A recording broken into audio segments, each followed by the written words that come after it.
Welcome, everybody, to another episode of Just Saying Football with Jack and Sean. I'm your host, Sean Gann, alongside my partner, Jack McNicholas. We're here to bring you news, notes, weekly updates, and game analysis of your favorite teams from around the league. If you haven't had the chance, go check out our website at justsayingfootball.com and follow us on Instagram at justsayingwjs for article and video updates.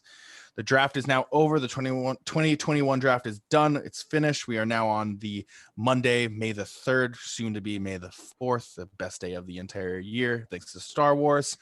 So let's just jump right into this, Jack. We got a handful of surprises, a handful of likes, and a handful of dislikes about this draft. Yeah. What surprised you most about this first round of the draft? Yeah, one thing that really surprised me was Miami's pick at number 6, Jalen Waddle out of Alabama. I think that when we were talking about this draft leading up to it, we both expected them to go and get Penei Sewell or Jamar Chase, who wound up not being available at 6. But, I thought they would go offensive line there, or at least Devontae Smith, who they said that they had preferred. But now Waddle, is the selection there. I do think that this was a little surprise just with the injury, the fact that we haven't really seen him.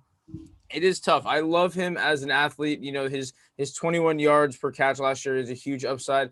For me, it was just surprising with Will Fuller already there having a speedster, how they wouldn't want more of like a route runner, someone who gets a little more separation in different kinds of routes, not just vertically. And Will Fuller also deals with some injury history. So there's that for me as well. With Tua, I thought they'd maybe either trade back, try to get an again, and try to maybe get him something a little more bigger body receiver out there, or even Devonta Smith, a smaller body receiver who's just a little bit better of a route runner. What about you? Anything surprise you? 2 picks later, J.C. Horn going to the Carolina Panthers. I did not see Horn coming off the board as the first defender. I thought it was going to be out of cornerback Surtain and Farley first. And just out of the defensemen, I actually thought Micah Parsons or Surtain were going to be the first 2 guys taken off. It would be Surtain, the next pick at 9 to the Broncos. But Horn surprised me. I mean, I liked Horn. He's my 3rd-ranked cornerback. I think that he's going to add a lot to this team. And, looking back at it, maybe it was smart for them to actually go defense. You get Jeremy Chin. Now you help out Deontay Jackson. You're going to help out Brian Burns a little bit with the secondary help. It was more just like, wow, you guys went with Horn number 8. You guys didn't get like another playmaker. You didn't trade back. You didn't go quarterback. You're sticking with Sam Darnold. They pick up a 5th-year option. So it more just surprised me. And you know what? Looking at it, it's probably really helpful because there's so much talent in that NFC South division. You got Julio Jones, Calvin Ridley, Mike Thomas, Mike Evans, Chris Godwin, Antonio Brown. So for them to then double down on their defense and help them out, I think that was really smart.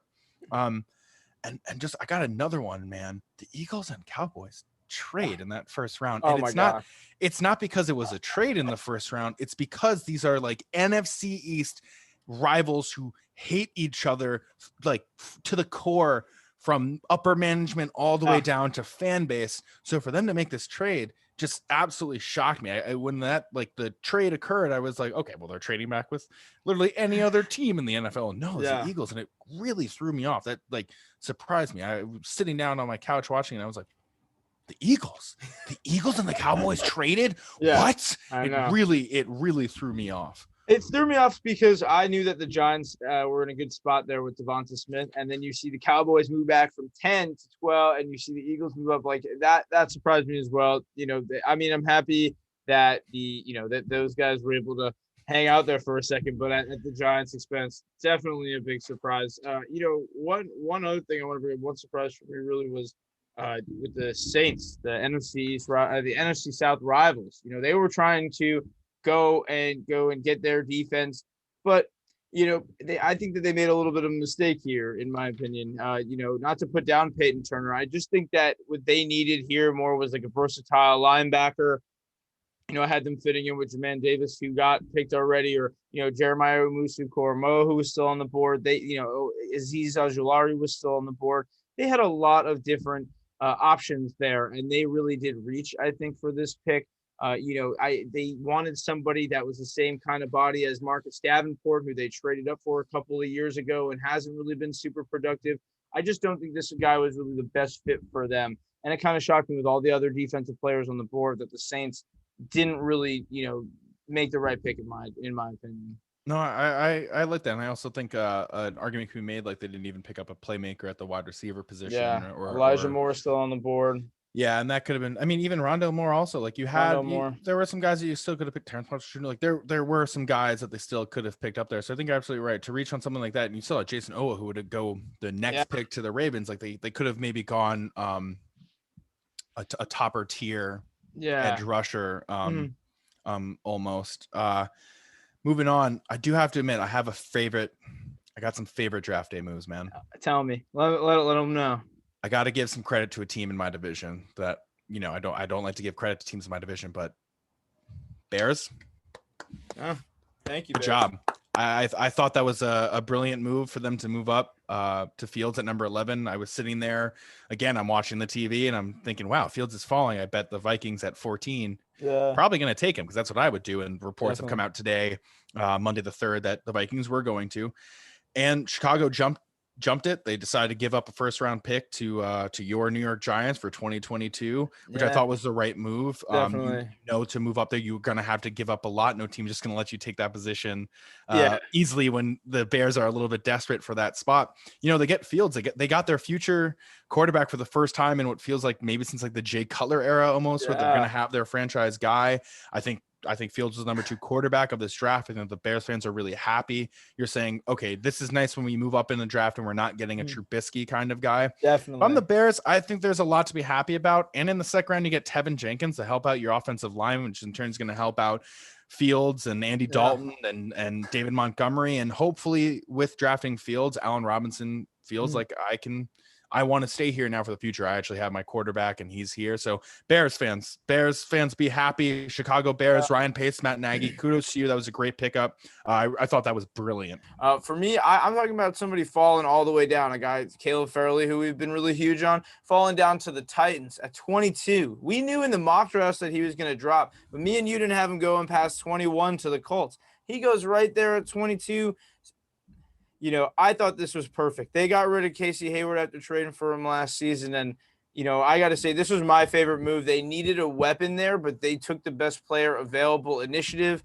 I think that they had a lot of other holes to fill up before they could go get a new weapon on offense. They got the best defensive player they could at 22.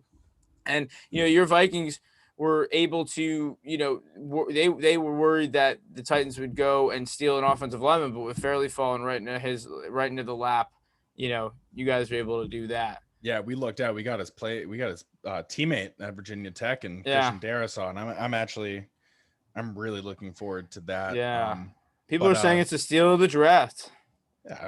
Yeah, probably. I don't know. It's just what the Vikings do. That's just we're brilliant like that. Speaking of the Vikings and the Bears, NFC North, want to keep it in here. Another one of my favorite moves is your Giants, man. That trade benefited the Bears, and it really, really benefited the Giants.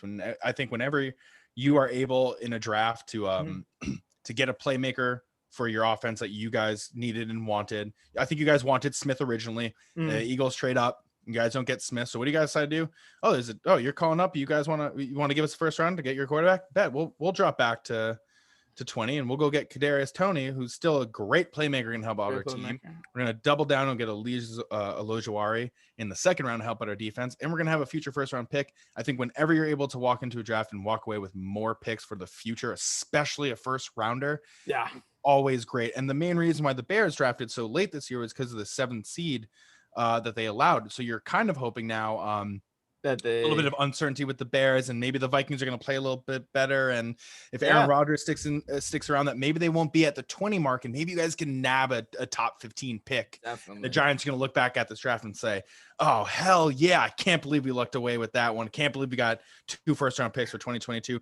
So I thought that was a brilliant move for you guys. Also, that trade really benefited both teams. It's been so long, like with Gettleman, you've seen him trade up. With Matt Nagy, you've seen him trade up to go get the guy that he wants. And I thought that was just perfect. They waited for Smith. Like you said before, a huge surprise was just the fact that the Eagles traded up to that spot. I think the Giants thought that Smith was falling right into their lap. And when they never would have guessed the Eagles and Cowboys would have okayed a trade. Ever. We never expected that going in. And it's just not something you'll probably see in the near future. But, and right after your Vikings picked, for me, it was pretty nuts when you look at that Steelers pick that was in 52 seconds, and they got Sean's favorite player in this draft. Najee Harris. And, it seemed like almost instantly that they put the card in. Mike Tomlin was jumping around. I just absolutely know you love this pick. This guy, I think that next year is going to get 20 rushes a game. He's going to give them the compliment they haven't had since, Lev Bell. James Conner was good, but Najee Harris is going to be a stable power back. He's going to provide so much, nice little dump off passes for Big Ben, whose arm obviously isn't where it used to be. And in this last year of Big Ben era here, we're watching Pittsburgh say, we're getting back to being a running team. I loved this pick. I love Harris. Again, like you said, he is my favorite player that entered this draft. I thought that he was I think he's amazing just from what he does on the field and what he does off the field. You get this all around player who's going to come in and work really hard. I think that just he's going to be great for the Steelers. I would draft him in a fantasy league as a rookie. I'm getting excited for it. But speaking of running backs, at 25, another running back got taken in Travis Etienne. I got to be honest with you, man. I really did not like Jacksonville Jaguars picking up Travis Etienne. That did not make a lot of sense to me at all. I really thought that it was unnecessary. I get it. That's Trevor Lawrence's running back from college. You want to help out your rookie quarterback, but a way that could have been helpful is maybe if you got an offensive line, or weapons, gotten Terrence Marshall Jr. You could have gotten Rashad Bateman, Elijah Moore, Rondell Moore. There were playmakers here that would have added more, and the main reason why is just because they already have a running back who did so well on the roster. James Robinson, the 2020 undrafted rookie free agent. My man went off for 1,070 yards and 7 touchdowns on 240 carries. And he was only there for 14 games because of injury. He would have had more yards for sure if he got to play the last 2 games.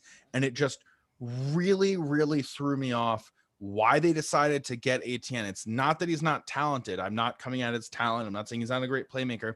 It didn't add more to their roster. I don't think that it improved them. I don't think it brought them to the next level that their offense is hoping to go. Now they have a really crowded running back field, man. You got Carlos Hyde, James Robinson, Travis Etienne.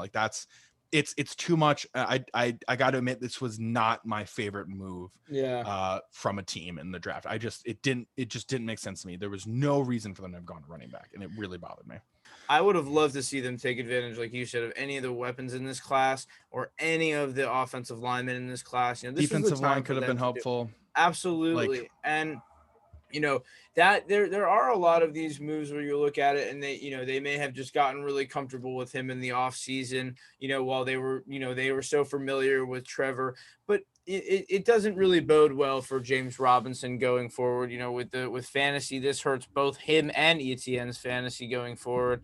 Unless they can be a 1-2 punch, something like we have in Cleveland with Kareem Hunt and Nick Chubb. So it's just an interesting thing for them to have made this pick so early, especially since they had a pick just a couple of picks later in the early second round. Yeah, where you feel like they probably could have gotten him. I think that the team that might have been the only team in contention at that time would have been the Jets to maybe go out and get Travis Etienne, but still the Jaguars had the first pick in the second round where they could have gotten him. So definitely that was a little annoying to me. I did not love that. It just didn't make a whole lot of sense to me. Anything you didn't like in this first round? Yeah, for me, I was thinking about it, and one move that I really don't like is the fact that the Niners traded their future away to go all the way up to 3, and they wound up getting Trey Lance.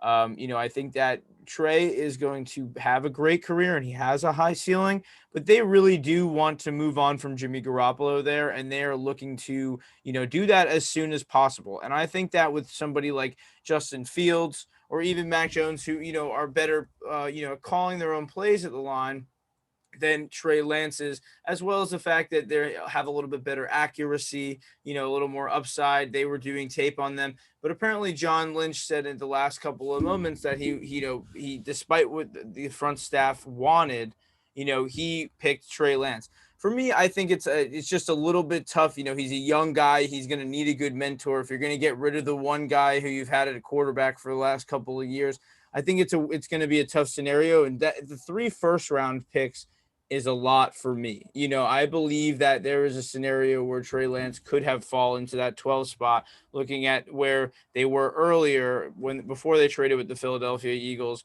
And I'm not huge on the competition side. A lot of people say he plays against low competition, but we've seen it with Carson Wentz, the inaccuracy, the bad throws, the transition, injuries in the past, things of that nature.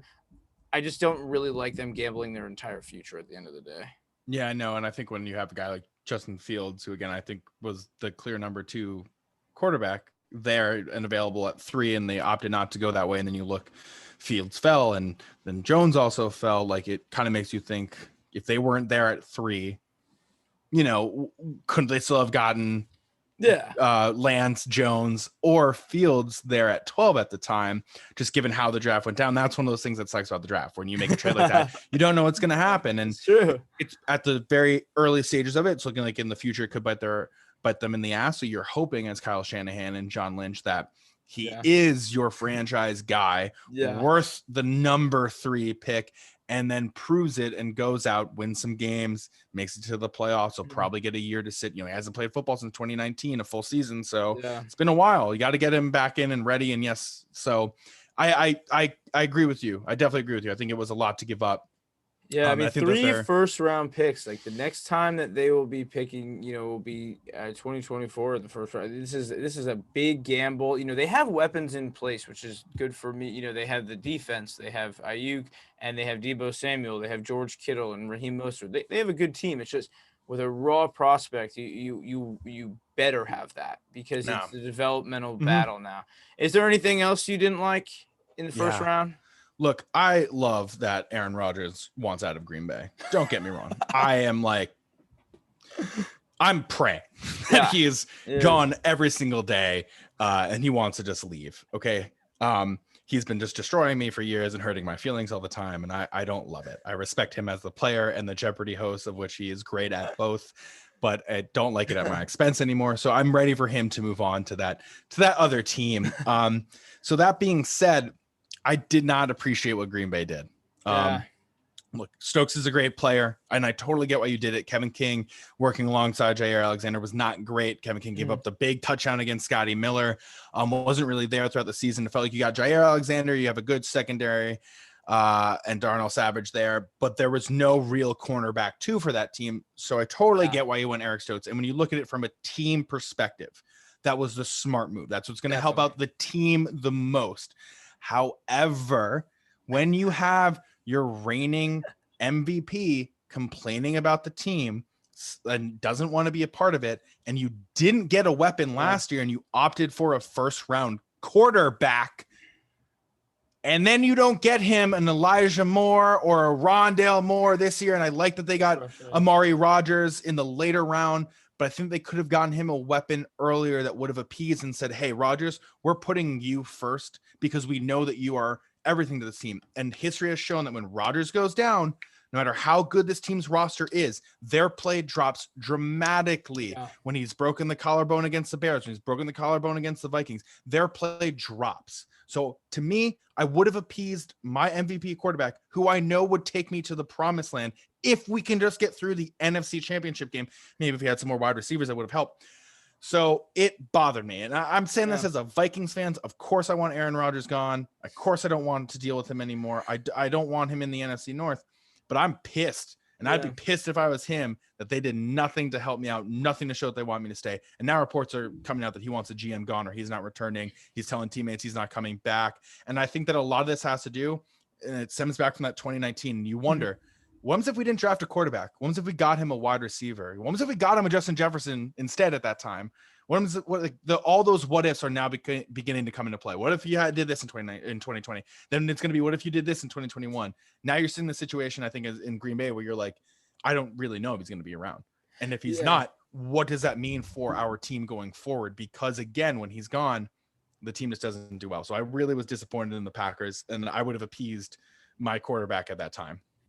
Yeah, definitely. I mean, for him, I just believe that you're right. They didn't support him. They're not giving him what he needs for the second year in a row now. They're adding depth to a team in the positions that they're already pretty set. And, Stokes is a great player, but they did need, with all these, different, wide receivers out on the board to get him the weapons. They're really disrespecting him. As you said, he is the reigning MVP. He is a guy that can actually get you there. He's the guy that if you're going to have to go through Tom Brady in the NFC now, he's the guy you want to try to beat.